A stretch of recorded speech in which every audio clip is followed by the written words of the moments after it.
Hey folks, today I want to show you our latest release, Fontagent 9 for the Macintosh. We've added a couple of new features, but I just want to go over the installation process as we get a lot of questions about it. If you are running older versions of software, the good news is we have migration processes for those older versions. So if you're running version 6, if you're running version 7, or if you're running version 8, the processes are a little bit different.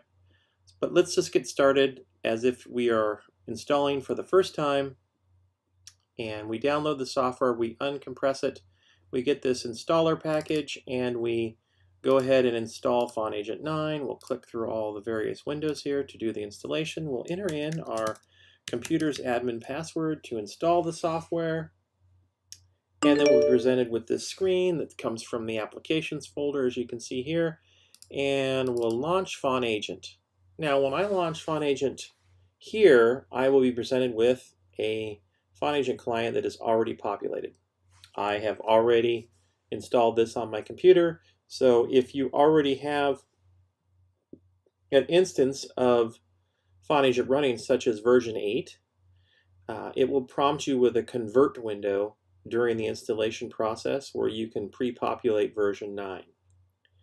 Now, if you do not have version 8 and you have version 7, you'll be also given version 8 so you can do the migration from version 7 to version 8 and then version 9.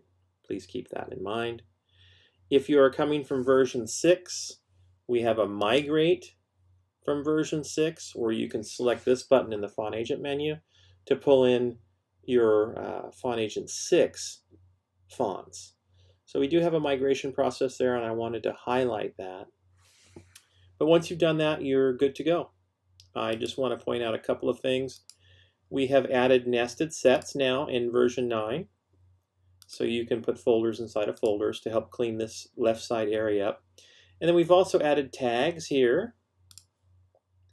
So if I go to various things, selections of folders here, I can see that I've added tags and comments. So I hope you enjoy those new features in version 9, and that install process should get you going straight away. Thank you for watching. Have a great day.